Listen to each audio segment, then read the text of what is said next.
prices have skyrocketed over the years. There's a few things I've learned along the way that help our family stretch our budget without sacrificing flavor or nutrition, and I want to share those with you today so you don't have to waste time coupon clipping or spending all your precious time scanning every single flyer. The first tip actually starts here at the pantry. No matter what size pantry you have, it's really important to keep a running list of what you have on hand, because this allows you to see what ingredients you have to make those dishes that you're looking to make for your family. Oftentimes we forget about things on the way back, or things that we try once and then never ever use again. Freezer, often there is a treasure trove of goodies in here that will help you save time and money in the grocery store. Write down everything you have in your freezer on your list. Last but not least is taking a quick tally of your fridge items. Making a list of everything you have in the different sections of your kitchen and home make all the difference in the grocery store, because honestly, it saves you time and money while you're shopping, because you'll have a visual list of everything you already have.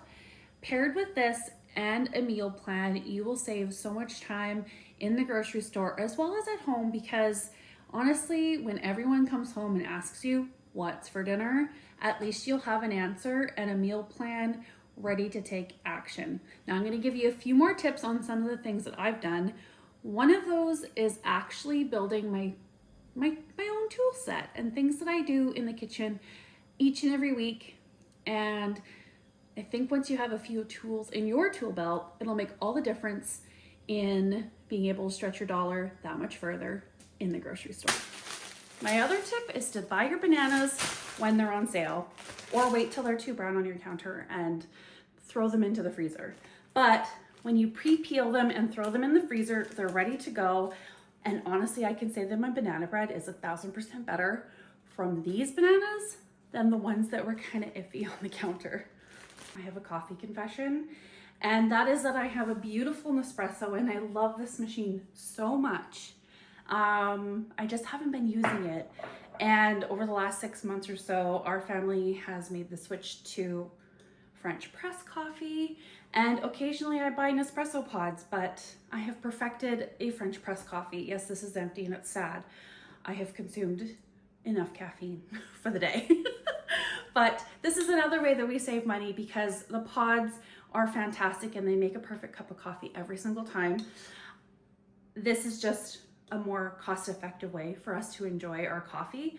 So until further notice, we are sticking to the French press method, and that concludes my coffee confession. One of my favorite ways to stretch my dollar is actually saving my scraps. It all starts with a Ziploc bag. Favorite ways of saving money is taking produce scraps from onions, celery, carrots, mushrooms, and garlic peels, and taking those and actually saving them. Now this celery has seen better days. It's on more of the limp side, but it's still quite edible and holds quite a bit of nutrition. So one of my favorite things to do is, obviously you don't want to save any of the brown bits.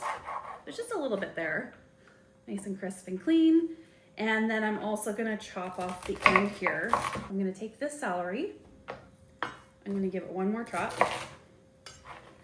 And I'm gonna plop it right into my freezer bag, and any of my other discards from my celery, onions, carrots, mushrooms, other aromatics, I'm gonna pop into this bag. And then over about 3 to 4 weeks, I will have a full bag in my freezer ready to go to make stock.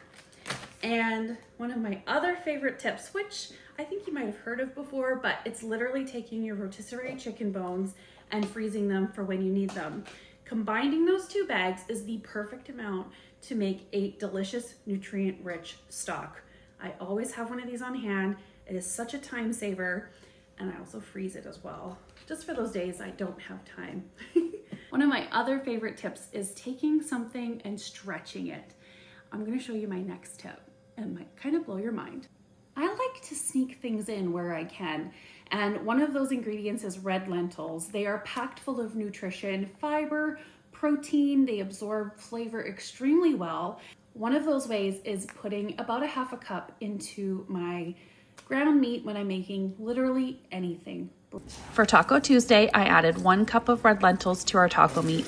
Pro tip, let the lentils soak in water for a little bit prior to adding, and it just speeds up the overall cooking process. Look how delicious that is. That like and subscribe button. I have a lot of things to share from my kitchen. I have been cooking for my family here in Canada for over 20 years, and I have some secret recipes that I can't wait to share with you.